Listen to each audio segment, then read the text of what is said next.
Hello guys, my name is James, please don't forget to subscribe to our channel. Episode 4 of Stranger Things Season 4 starts with those in California learning that Elle is off training to get her powers back. For now, agents Harmon and Wallace are going to keep them safe, as they're warned that opposing government branches are trying to take down Eleven and work against her. They need to keep quiet and not arouse suspicions. So naturally, they decide to sneak out and get themselves a ride out to Hawkins. Unfortunately, the place is invaded by agents before they can do that, who show up all guns blazing. The two officers do their best to protect the kids, who are eventually forced to flee as Argyle drives them away. Over at Hawkins, she warns the others that she's suffering the same curse, Vecna's curse, that Chrissy and Fred suffered from.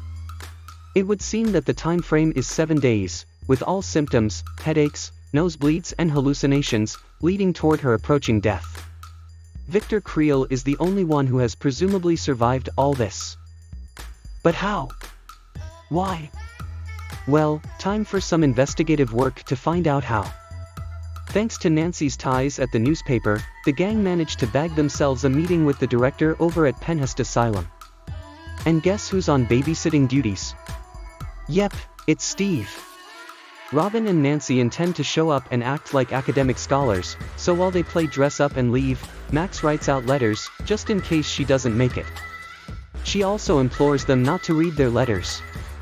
With time of the essence, Max has the others drive her out to the cemetery so she can pay her respects to Billy. Over at Penhurst, and it's actually Robin who manages to convince the director, thanks to an impassioned speech about her heroes, including a certain professor. It works too, and they gain 30 minutes with Victor.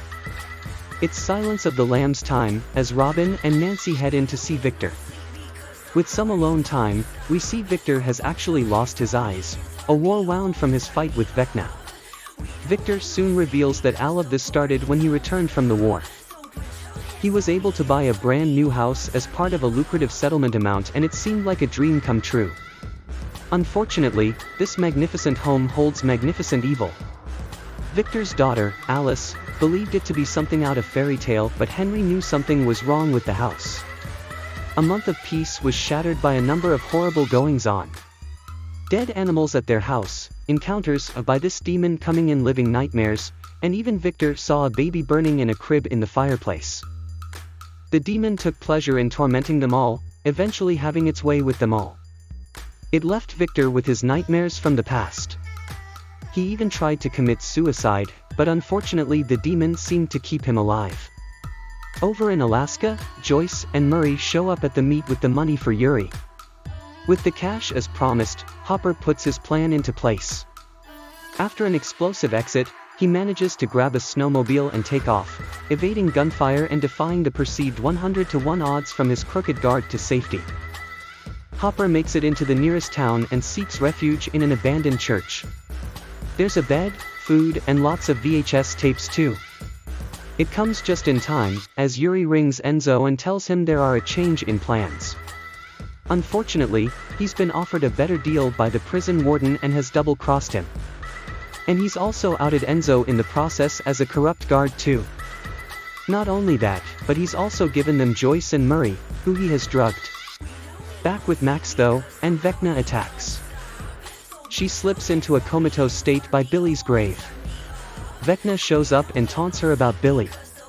Dustin desperately tries to get through to Robin in order to help, but they're currently in a spot of trouble themselves, given they lied their way into Penhurst and have now been found out.